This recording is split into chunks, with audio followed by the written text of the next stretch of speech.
Hi friends, నమస్తే. July 14వ తారీఖు రోజున తెలంగాణ రాష్ట్ర ప్రభుత్వం కొత్త రేషన్ కార్డుల లబ్ధిదారులకి రేషన్ కార్డుల పంపిణీ కార్యక్రమాన్ని చేపడతాము అని చెప్పేసి ఈ యొక్క కార్యక్రమాన్ని ముఖ్యమంత్రి రేవంత్ రెడ్డి గారు, డిప్యూటీ ముఖ్యమంత్రి బట్టి విక్రమార్క గారు ప్రారంభిస్తారు అని చెప్పేసి ఇప్పటికే పౌర సరఫరాల శాఖ మంత్రి అయినటువంటి ఉత్తమ్ కుమార్ రెడ్డి గారు అయితే చెప్పడం జరిగింది. ఈ యొక్క 14వ తారీఖు రోజున ఈ విధంగా పంచిపెట్టేటటువంటి రేషన్ కార్డ్స్ అయితే ఇదివరకే జిల్లాలలో ఉన్నటువంటి పౌర సరఫరాల శాఖ కార్యాలయానికైతే చేరుకోవడం జరిగింది. అయితే అందరి రేషన్ కార్డ్స్ అయితే రాలేదు అని చెప్పేసి అధికారుల ద్వారా మనకైతే తెలుస్తుంది. కట్ ఆఫ్ డేట్ని పెట్టి ఆ డేట్ వరకు అయిపోయిన రేషన్ కార్డ్స్ని అయితే ప్రింటింగ్ చేసి జిల్లాలో ఉన్నటువంటి సివిల్ సప్లై ఆఫీస్కి అయితే సెండ్ చేయడం జరిగినట్టుగా మనకి తెలుస్తుంది. మిగతా వారికి రేషన్ కార్డ్స్ వచ్చేటటువంటి పరిస్థితి ఉందా లేదా, అసలు ఇప్పుడు ఏ డేట్ లోపు అప్రూవ్డ్ అయినటువంటి వారికి ఈ కొత్త రేషన్ కార్డుల పంపిణీ జరుగుతుంది అనేటటువంటి పూర్తి విషయాలని నేను మీకు ఈ వీడియోలో అందించడం జరుగుతుంది. వీడియోని ఎక్కడా కూడా స్కిప్ చేయకుండా చివరి వరకు కంటిన్యూ చేయండి. మొదటిసారి కనుక మీరు మన ఛానల్ని చూస్తున్నట్టయితే ఇలాంటి లేటెస్ట్ అప్డేట్స్ కోసం మన ఛానల్ని సబ్స్క్రైబ్ చేసుకోండి.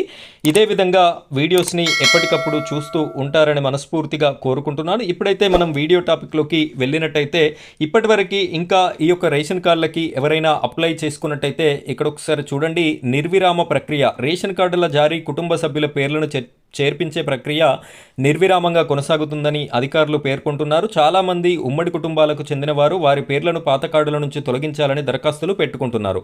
పేర్లు తొలగించిన వెంటనే కొత్త కార్డులకి దరఖాస్తులు చేస్తున్నారు. మొన్నటి వరకు పాత కార్డుల్లోంచి పేర్లను తొలగించడానికి చాలామంది అంగీకరించలేదు.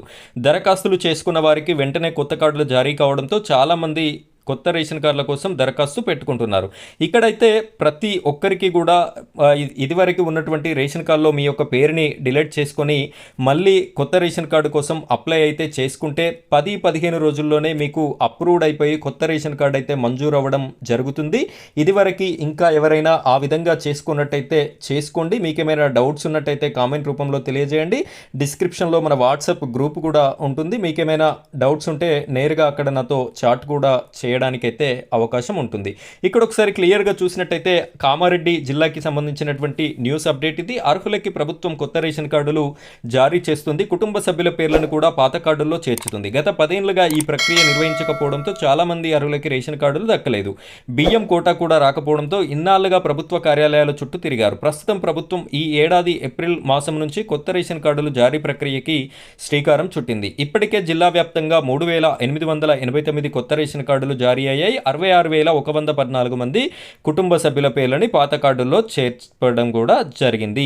అయితే ఇక్కడ జూన్ 2వ తేదీ నాటికి జిల్లాకి జారీ అయిన కార్డులు ఇప్పటికే పౌర సరఫరాల శాఖ కార్యాలయానికి చేరాయి అని చెప్పేసి క్లియర్గా చెప్పడం జరుగుతుంది. ఈ యొక్క అప్లై చేసుకొని రేషన్ కార్డులు అప్రూవ్ అయ్యి మంజూరు ఎవరెవరికైతే అయినాయో ఈ విధంగా అప్రూవ్డ్ కట్ ఆఫ్ డేట్ అనేది జూన్ 2వ తారీఖుగా నిర్ణయించడం జరిగింది. ఆ జూన్ 2 వరకు అయినటువంటి ప్రతి ఒక్క రేషన్ కార్డు కూడా ప్రింటింగ్ చేసి పౌర సరఫరాల ఆఫీస్కి అయితే సెండ్ చేయడం జరిగినట్టుగా మనకి ఇక్కడ చెప్తున్నారు. జూన్ 2 నుండి ఈరోజు జూలై 11 అంటే దాదాపు 39-40 రోజులలో అప్రూవ్డ్ అయినటువంటి రేషన్ కార్డ్స్ కూడా ఇంకా ప్రింటింగ్ కావాల్సి ఉంది. అవి జిల్లాలకి రావాల్సినటువంటి ఆవశ్యకత మిగిలి ఉంది. సో వీటన్నింటికి సంబంధించి కూడా అధికారులు అయితే ఇంకా ప్రింటింగ్ జరుగుతుంది, అవి కూడా వస్తాయి అని చెప్పేసి అయితే చెప్పడం జరుగుతుంది. కాబట్టి ప్రతి ఒక్కరికి కూడా ఈ యొక్క కొత్త రేషన్ కార్డు అయితే పంచిపెట్టాలి అనేటటువంటి ఆలోచనతో తెలంగాణ రాష్ట్ర ప్రభుత్వం అయితే ఉంది. ఇక్కడ చిత్రంలో మీరు చూడొచ్చు, ఈ విధంగా కొత్త రేషన్ కార్డులను అయితే ప్రింటింగ్ చేసి ఈ విధంగా బెండల్స్లో మనకి సివిల్ సప్లై ఆఫీస్కి అయితే పంపించడం జరిగింది. సో ఫ్రెండ్స్, ఇది ఈరోజు మన యూస్ఫుల్ రేషన్ కార్డ్స్కి సంబంధించినటువంటి కంటెంట్ వీడియో. ఇలాంటి మరిన్ని అప్డేట్స్ మా తరపున మీకు రావాలి అనుకుంటే ఖచ్చితంగా ఈ వీడియోని లైక్ చేయండి. అదేవిధంగా మన ఛానల్ని సపోర్ట్ చేయండి, సబ్స్క్రైబ్ చేసుకోండి. Thank you friends, thank you very much.